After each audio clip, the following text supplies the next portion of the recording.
the meme coin super cycle, and it was kind of thrown around, and it feels like now it's like really happening.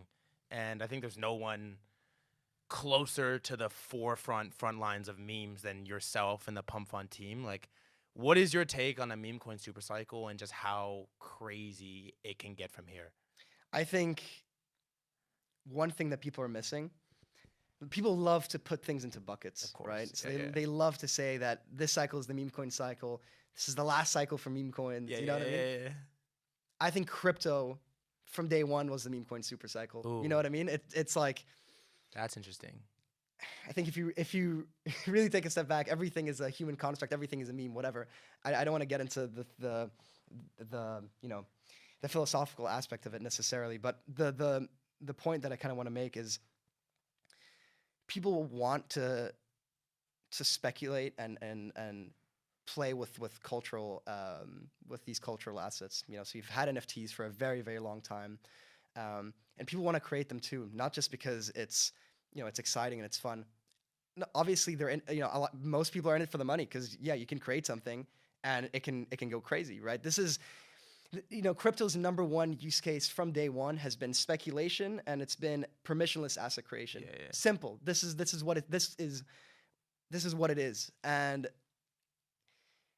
the way you differentiate yourself, so if anyone can create an asset, and especially now, so people used to be able to create assets basically for free. Yeah, you had to seed liquidity for a couple $1,000s. You had to kind of know your shit, and the tech used to be more complicated. And onboarding was not very. There's tons of friction, and Yeah. there still is today. But the point is that people used to be able to do that, and they're still able to. But because anyone is able to do it, the only way to differentiate yourself is through culture, Mm. right?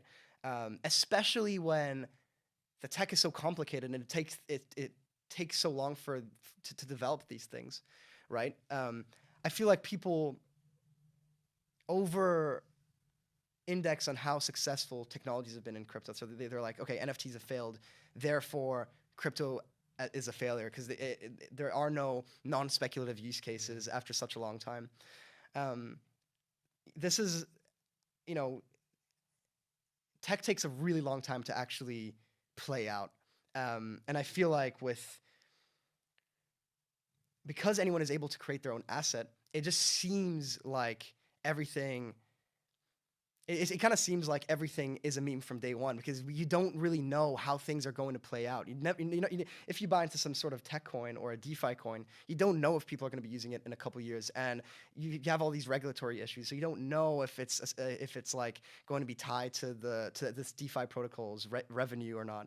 Um, and ultimately, so this is for the tech coins. Yeah. But aside from that, people from day one just wanted to create coins for the sake of creating coins. So the only way to differentiate yourself there is through culture. And again, you see that again and again today for things that don't even have assets attached to them yet. You've got tons of projects like Monad, Barachain, etc.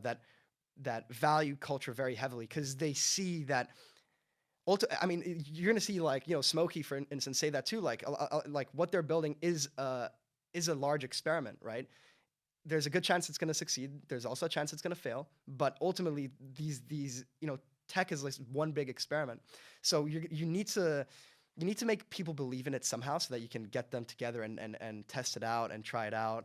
Um, and to get there, you need to differentiate yourself culturally somehow because you can't just tell them, you can't just give them a white paper and be like, believe in this. Well, that's the thing that's so funny about the infra coins is like, if we take the fact that there's minuscule differences across them, and then the majority of CT participants have no clue what it is or how it works under the hood, the only thing that differentiates them is the culture on top of it. Like even with the L2s, feels like L2 is just one giant glob, and they're all basically the same to anyone that actually uses the front end of them. And then the only differentiating fact, like the only reason I would use like Blast over a base over an Arbitrum or whatever else is like, okay, Fantasy Top is sick. I want to use Fantasy Top. It's on Blast. I'm going on Blast.